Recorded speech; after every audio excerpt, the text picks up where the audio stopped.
नमस्कार दोस्तों, स्वागत है आप सभी का।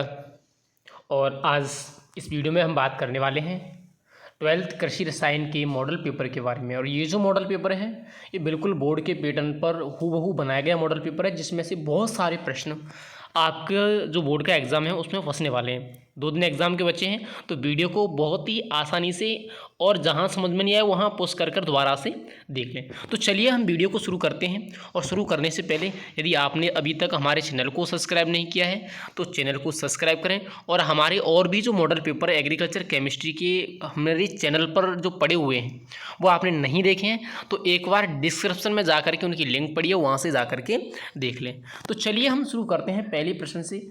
जैसा कि आप सभी को पता है कि जो पहला प्रश्न होगा उसमें 9 ऑब्जेक्टिव प्रश्न होंगे, जिसके उत्तर आपको अपनी उत्तर पुस्तिका में लिखने होते हैं। तो चलिए हम शुरू करते हैं। हमारा जो पहला प्रश्न है वह है ह्यूमस की धनायन विनिमय क्षमता का मान होता है। ऑप्शन ए 30 सेंटीमोल प्रति किलोग्राम, ऑप्शन बी 70 सेंटीमोल प्रति किलोग्राम, ऑप्शन सी 110 सेंटीमोल प्रति किलोग्राम, ऑप्शन डी 200 सेंटीमोल प्रति किलोग्राम। तो यहाँ जो अपना सही उत्तर है वह है 200 सेंटीमोल प्रति किलोग्राम। आगे हम बात करें दूसरे प्रश्न पर। तो दूसरा प्रश्न है पोटेशियम सल्फेट उर्वरक में पोटेशियम तत्व की मात्रा होती है। काफ़ी इंपॉर्टेंट प्रश्न है। पोटेशियम सल्फेट उर्वरक में पोटेशियम की मात्रा होती है। Option A 40%, option B 16%, option C 48%, option D 60%। तो यहाँ जो अपना राइट आंसर है वो है ऑप्शन सी 48%। आगे हम बात करें अगले प्रश्न पर। तो अगला प्रश्न है निम्न में से सर्वाधिक जहरीला रसायन है। Option A monocrotophos, option B chlorpyrifos, option C quinalphos, option D malathion. तो यहाँ जो अपना सही उत्तर है वो है ऑप्शन ए क्लोरोपाइरीफॉस। आगे हम बात करें अगले प्रश्न पर। तो अगला प्रश्न है खीस का आपेक्षिक घनत्व होता है। ऑप्शन ए 1.040 से 1.080, ऑप्शन बी 1.028 से 1.032, ऑप्शन सी 0.93 और ऑप्शन डी 1। तो यहाँ जो अपना सही उत्तर है वो है ऑप्शन ए 1.040 से 1.080। आगे हम बात करें अगले प्रश्न पर। तो अगला और जो 5वां प्रश्न है वह है दूध में पाया जाने वाला कार्बोहाइड्रेट है। ये काफ़ी इंपॉर्टेंट प्रश्न है। Option A sucrose, option B maltose, option C lactose, option D कोई नहीं। तो यहाँ जो सही उत्तर है वो है ऑप्शन सी लैक्टोज। आगे हम बात करें अगले प्रश्न पर। तो अगला प्रश्न है केंचुओं को वर्मी कंपोस्ट से अलग करने की क्रिया कहलाती है। Option A vermi casting, option B vermi composting, option C vermi culture, option D vermi conservation. तो यहाँ जो अपना सही उत्तर है वो है ऑप्शन डी वर्मी कंजर्वेशन। आगे हम बात करें अगले प्रश्न पर। तो अगला प्रश्न है ओलिगोसैकेराइड में सरल सैकेराइड की संख्या होती है। Option A 1, option B 2, option C 3, option D 2 से 10। तो यहाँ पर भी जो सही उत्तर है अपना वो है ऑप्शन डी 2 से 10। अगला प्रश्न है किस तत्व की कमी के कारण पादप की शीर्ष कलिका प्रभावित होती है। Option A nitrogen, option B zinc, option C magnesium, option D calcium. तो यहाँ जो अपना सही उत्तर है वो है डी कैल्शियम। आगे हम बात करें अगले प्रश्न पर। तो अपना जो अगला प्रश्न है, अगला और जो 9वां प्रश्न वो है पाइराइट का सूत्र है। काफ़ी इंपॉर्टेंट प्रश्न है। पाइराइट का सूत्र है option A FeS2, option B Fa2O3, option C FeSO4, option D कोई नहीं। तो यहाँ जो अपना सही उत्तर है वो है ऑप्शन ए FeS2। आगे हम बात करें दूसरे प्रश्न पर। तो दूसरा प्रश्न है निम्न प्रश्नों में रिक्त स्थानों की पूर्ति कर उत्तर पुस्तिका में लिखिए। यानी ये पूरी लाइन पूरी करके आपको अपनी उत्तर पुस्तिका में लिखनी होती है। कई लोग क्या है केवल शब्द को लिखते हैं, लेकिन शब्द नहीं पूरी लाइन को लिखा करो और जो शब्द स्पेशल होता है उसके नीचे अंडरलाइन कर दिया करो। जैसे हम पहले क्वेश्चन की बात करें इसमें, तो पहला प्रश्न है खाली जगह प्रतिशत बेस संतृप्ति पर मृदा सबसे अधिक प्रतिरोध प्रदर्शित करती है। तो इसमें जो खाली जगह में जो अपना आएगा वो आएगा 100%, यानी 100% बेस संतृप्ति पर मृदा सबसे अधिक प्रतिरोध प्रदर्शित करती है। आगे हम बात करें दूसरा जिस तत्व पर विद्युत आवेश होता है उसे खाली जगह कहते हैं। तो इसमें जो खाली जगह में जो शब्द आएगा वो आएगा आयन। जिस तत्व पर विद्युत आवेश होता है उस तत्व को हम क्या कहते हैं? आयन कहते हैं। आगे हम बात करें अगला प्रश्न। तो अगला प्रश्न है मृदा कोलाइट का व्यास से मिली माइक्रोन होता है। अब मृदा कोलाइट के व्यास की अगर बात करें तो 1 से 100 कितना होता है, 1 से 100 मिली माइक्रोन होता है। आगे हम बात करें चौथा प्रश्न, तो इसमें जो चौथा प्रश्न है वो है राइजोबियम की खाली जगह प्रजाति सोयाबीन में नाइट्रोजन स्थिरीकरण का कार्य करती है। अब राइजोबियम की कौन सी प्रजाति सोयाबीन में नाइट्रोजन स्थिरीकरण का कार्य करती है, तो इसमें आ जाएगा राइजोबियम जापोनिकम, यानी राइजोबियम की जापोनिकम प्रजाति। तो खाली जगह में क्या आएगा, जापोनिकम शब्द आ जाएगा। आगे हम बात करें तीसरे प्रश्न पर, तो अपना जो तीसरा प्रश्न है वो भी सारे एक एक नंबर के हैं और इनके जो उत्तर है वो हमें एक लाइन या एक शब्द में देने होते हैं। जैसे पहले प्रश्न की अगर हम इसमें बात करें, मृदा संस्तर किसे कहते हैं, मृदा संस्तर किसे कहते हैं, तो मृदा की जो एक समान गुणोयुक्त परत होती है उसको क्या कहा जाता है, मृदा संस्तर कहा जाता है। यानी मृदा की ऐसी परत जिसके सभी भौतिक और रासायनिक गुण समान होते हैं उसे क्या कहते हैं, मृदा संस्तर कहते हैं। दूसरी अगर हम बात करें, दूसरा प्रश्न है पौडजोलीकरण क्या है, पौडजोलीकरण क्या है, काफ़ी इंपॉर्टेंट प्रश्न है। अगर हम पौडजोलीकरण बात करें तो पौडजोल शब्द की उत्पत्ति रूसी भाषा के पौडजोल शब्द से हुई है। यानी पौडजोलीकरण है उसकी उत्पत्ति रूसी भाषा के पौडजोल शब्द से हुई है, जिसका जो अर्थ होता है वो होता है राख जैसा। यानी जब मृदा से सेस्कवी ऑक्साइड का निष्कासन हो जाता है तो पौडजोलीकृत मृदा का निर्माण होता है और इस क्रिया क्या कहते हैं, हम पौडजोलीकरण कहते हैं।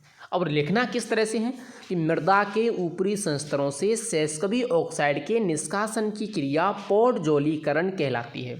दोबारा से मैं बता देता हूँ, मृदा के ऊपरी संस्तरों से सेस्कवी ऑक्साइड के निष्कासन की क्रिया पौडजोलीकरण कहलाती है। पौडजोलीकरण शब्द की उत्पत्ति रूसी भाषा के पौडजोल शब्द से हुई है, जिसका अर्थ राख जैसा होता है। इतना आपको इसमें लिखना है। आगे हम बात करें अगले प्रश्न पर, तो अगला प्रश्न है मृदा में कौन से जीव सर्वाधिक संख्या में पाए जाते हैं। अब मृदा में सर्वाधिक संख्या में पाए जाने वाले जीवों की बात करें तो वो जीव हैं जीवाणु। मृदा में सबसे ज़्यादा जो संख्या में पाए जाने वाले जो जीव हैं वो कौन हैं, वो जीवाणु हैं। आगे हम अगले प्रश्न की बात करें तो अगला प्रश्न है कैओनिलाइट का रासायनिक सूत्र लिखिए। काफ़ी इंपॉर्टेंट प्रश्न है, कैओनिलाइट का रासायनिक सूत्र लिखिए। तो इसका जो रासायनिक सूत्र होता है वो होता है Al4Si4OH4, Al4Si4 कोष्ठक OH4 3। आगे हम बात करें अगला प्रश्न, तो अगला प्रश्न है धनायन विनिमय क्षमता की इकाई क्या होती है। अगर हम धनायन विनिमय क्षमता की इकाई की बात करें तो इसकी इकाई होती है सेंटीमोल प्रति किलोग्राम, जो ऊपर पहले प्रश्न में ही दे रखी है। आगे हम बात करें अगला प्रश्न, कवक मृदा में कितने pH पर सक्रिय रहते हैं। ये भी काफ़ी इंपॉर्टेंट प्रश्न है, बोर्ड में पूछा जा सकता है इस बार। अगर हम कवकों की बात करें तो ये मृदा में 3 से 9 pH मान पर सक्रिय रहते हैं। तो कवकों की अगर हम मृदा pH में बात करें तो 3 से 9, और अगर प्रकृति की बात करें तो ये अम्लीय मृदा में सक्रिय रहते हैं। आगे हम बात करें अगले प्रश्न पर, तो अगला प्रश्न है रिग्रेडेशन किसे कहते हैं। और जो रिग्रेडेशन वाला प्रश्न है वो अध्याय 6 से आपको पूछा गया है। रिग्रेडेशन क्या होता है, ऐसी मृदा जिनमें निछालन एक बार हो जाता है और पुनः उसके जो ऊपरी संस्तर हैं उस पर क्षार आकर के जमा हो जाते हैं, तो वो क्रिया क्या कहलाती है, रिग्रेडेशन कहलाती है। अब आपको लिखना किस तरह से है, आपको लिखना है कि वे निम्नीकृत मृदाएं जिनमें एक बार निम्नीकरण होने के पश्चात दोबारा से क्षार एकत्रित हो जाते हैं रिग्रेडेशन कहलाती हैं। यानी ऐसी मृदाएं जिनमें दोबारा से क्षार एकत्रित होती हैं क्या कहलाती हैं, रिग्रेडेशन कहलाती हैं। अगला जो प्रश्न है वो है भारत में जिप्सम का भू सुधारक के रूप में सर्वप्रथम उपयोग किसने किया। ये भी 6वें चैप्टर से आपको पूछा गया है। इसका जो राइट आंसर है वो है J.W. लेदर। J.W. लेदर ने सबसे पहले भारत में जिप्सम का भू सुधारक के रूप में उपयोग किया था। ये था अपना पार्ट फर्स्ट, जो पार्ट फर्स्ट के प्रश्न अपने सारे कंप्लीट हो गए। अब हम पार्ट सेकंड के प्रश्नों की बात करें तो ये जो सारे प्रश्न हैं वो आपको लगभग 50 शब्दों में इनके आंसर देने हैं और ये सभी प्रश्न 1.5 अंक के हैं। जैसे हम पहले प्रश्न से यहाँ शुरू करते हैं और पहला जो प्रश्न है वो है मृदा उत्पादक खनिज किसे कहते हैं, खनिजों की कोई 4 विशेषता लिखिए। मृदा उत्पादक खनिज ये एक शब्द है पूरा, मृदा उत्पादक खनिज, या आपसे खनिजों की परिभाषा पूछी जाए तो एक ही चीज़ है। जैसे हम मृदा उत्पादक खनिजों की बात करें तो ऐसे पदार्थ जो 2 या 2 से अधिक तत्वों से मिलकर के बने होते हैं क्या कहलाते हैं, मृदा उत्पादक खनिज कहलाते हैं। वे पदार्थ जो 2 या 2 से अधिक तत्वों से मिलकर के बने होते हैं क्या कहलाते हैं, खनिज कहलाते हैं। अगर हम खनिजों की विशेषताओं की बात करें तो पहली विशेषता क्या होती है, ये कठोर प्रकृति की होती हैं, ये पारदर्शी, अपारदर्शी अथवा अल्प पारदर्शी होते हैं। तीसरी विशेषता की बात करें, इनका जो उपयोग है वो आभूषण बनाने में किया जाता है। चौथी अगर हम विशेषता की बात करें तो ये जो क्रिस्टलीय प्रकृति के होते हैं, यानी जो भी खनिज हैं वो सारे कैसे होते हैं, क्रिस्टलीय प्रकृति के होते हैं। आगे हम बात करें अगले प्रश्न पर, तो अगला प्रश्न है मृदा ह्यूमस के क्या क्या लाभ हैं लिखिए। काफ़ी इंपॉर्टेंट प्रश्न है और ये आपको 100% एग्जाम में पूछा जाएगा। या तो आपसे इस तरह से पूछ लेगा वो कि मृदा ह्यूमस के क्या क्या लाभ हैं, या वो प्रश्न आपसे पूछ लेगा कि मृदा में जैविक पदार्थों के क्या क्या लाभ होते हैं। अब वो 1.5 नंबर का प्रश्न है तो आपको कम से कम 3 लाइन तो इसमें लिखनी होगी। अगर हम मृदा ह्यूमस के लाभ की बात करें तो एक तो मृदा की भौतिक दशा में क्या होता है, सुधार होता है। दूसरी अगर हम बात करें तो मृदा की जो उर्वरकता है वो बढ़ती है। तीसरी अगर हम बात करें तो मृदा रंध्रावकाश में क्या होती है, वृद्धि होती है। चौथी अगर हम बात करें मृदा में जल और वायु का जो संचार है वो उचित बना रहता है। आपको कोई से भी इनमें से 3 पॉइंट यहाँ पर लिखने हैं। आगे हम बात करें अगला प्रश्न, तो अगला प्रश्न टिंडल प्रभाव किसे कहते हैं। ये भी काफ़ी इंपॉर्टेंट प्रश्न है और कोलाइड वाले चैप्टर से ये पूछा गया है। टिंडल प्रभाव किसे कहते हैं, ये यानी जब प्रकाश को अंधेरे कमरे में से गुजारा जाता है तो जो कण हैं वो इसके माध्यम में आते हैं, वो चमकीले दिखाई देते हैं। यानी जब प्रकाश को अंधेरे कमरे से गुजारा जाता है तो धूल के कण चमकीले दिखाई देते हैं। यही स्थिति क्या कहलाती है, टिंडल प्रभाव कहलाती है। लिखना किस तरह से, आपको सेम भाषा लिखनी है कि जब प्रकाश को किसी अंधेरे माध्यम या अंधेरे कमरे से गुजारा जाता है तो इसके माध्यम में आने वाले धूल के कण चमकीले दिखाई देते हैं। यह प्रक्रिया टिंडल प्रभाव कहलाती है। अगला जो प्रश्न है वो है कार्बन चक्र का नामांकित चित्र बनाइए। ये वीडियो जो कार्बन चक्र वाली है उसकी डिस्क्रिप्शन में लिंक दे रखी है, आप किस तरह से कार्बन चक्र बना सकते हो। ये काफ़ी इंपॉर्टेंट प्रश्न है, 100% आपको ये एग्जाम में पूछा जाएगा। आगे हम बात करें अगला प्रश्न, तो अगला प्रश्न है नाइट्रोजन की कमी होने पर पादप क्या क्या लक्षण प्रकट करते हैं। पादपों में नाइट्रोजन की कमी होगी तो क्या क्या लक्षण प्रकट करेंगे। 1.5 नंबर का प्रश्न है, 3 लाइन आपको लिखनी है। अगर हम नाइट्रोजन की कमी की पहले पॉइंट की बात करें तो नाइट्रोजन के कारण क्या होता है, पादपों की वानस्पतिक वृद्धि होती है। तो कमी होगी तो क्या हो जाएगा, पौधा बौने रह जाएंगे। तो पहला तो लक्षण क्या हो गया, पौधे बौने रह जाते हैं। दूसरे लक्षण की बात करें तो नाइट्रोजन के कारण पादपों की जो पत्तियां हैं उनमें क्या आता है, हरापन आता है। यानी पौधे में जो हरा रंग आता है वो नाइट्रोजन के कारण आता है। तो दूसरा लक्षण क्या हो जाएगा कि पादप कैसे हो जाएंगे, पीले रंग के हो जाएंगे, पौधे पीला रंग प्रदर्शित करेंगे। तीसरी अगर हम बात करें नाइट्रोजन की कमी होने पर क्या होता है, पादप की लंबाई कम होगी तो पादप का दाना भी कम हो जाएगा और एक फसल जल्दी पक जाएगी। जैसे लंबाई उसकी बढ़ेगी नहीं तो फसल क्या हो जाएगी, जल्दी पक जाती है। तो ये 3 लक्षण आपको इसमें लिखने हैं। आगे हम बात करें अगला प्रश्न, यूरिया उर्वरक की मृदा में अभिक्रिया लिखिए। काफ़ी इंपॉर्टेंट है, यूरिया उर्वरक की मृदा में अभिक्रिया लिखिए। अगर हम यूरिया उर्वरक की बात करें तो यूरिया उर्वरक का सूत्र क्या होता है, NH2CO NH2। अब जैसे ही इसको मृदा में डालते हैं, जब यूरिया को मृदा में डाला जाता है तो ये NH4+ और CO2 में बदल जाता है। यानी जब यूरिया का उपयोग मृदा में किया जाता है तो यह अमोनिया और कार्बोहाइड्रेट यानी कार्बन डाइऑक्साइड में बदल जाता है। कुछ फसल अमोनिया के रूप में नाइट्रोजन को ग्रहण कर लेती हैं, बाकी शेष जो अमोनिया है वो नाइट्रीकरण की क्रिया के द्वारा नाइट्रेट में बदल जाता है, जिसको फसलें ग्रहण कर लेती हैं। इतना आपको इसमें लिखना है। यानी सबसे पहले जब हम ठोस रूप में यूरिया का उपयोग करते हैं तो क्या होता है, अमोनिया और कार्बन डाइऑक्साइड के रूप में ये बदल जाता है। कुछ फसलें इसको अमोनिया के रूप में ग्रहण कर लेती हैं, बाकी फसलों में ये बाद में क्या होता है, नाइट्रीकरण की क्रिया द्वारा नाइट्रेट में बदल जाता है, जिसको फसलों द्वारा ग्रहण कर लिया जाता है। आगे हम बात करें अगला प्रश्न, तो अगला प्रश्न है पीड़कनाशी किसे कहते हैं, उदाहरण लिखिए।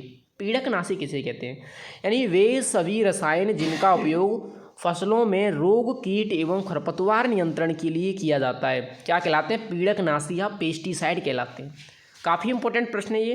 तो पीड़कनाशी क्या है, वे सभी रसायन जिनका उपयोग फसलों में रोग, कीट एवं खरपतवार नियंत्रण के लिए किया जाता है, पीड़कनाशी कहलाते हैं। अब एग्जाम्पल के तौर पर आपको कुछ भी लिख देना है, जैसे हम 2,4-D लिख दें तो क्या हो गया, ये खरपतवार नाशी हो गया। इमिडाक्लोप्रिड लिख दिया, क्या हो गया, कीटनाशी हो गया। तो कोई दो आपको एग्जाम्पल इसमें लिखने हैं।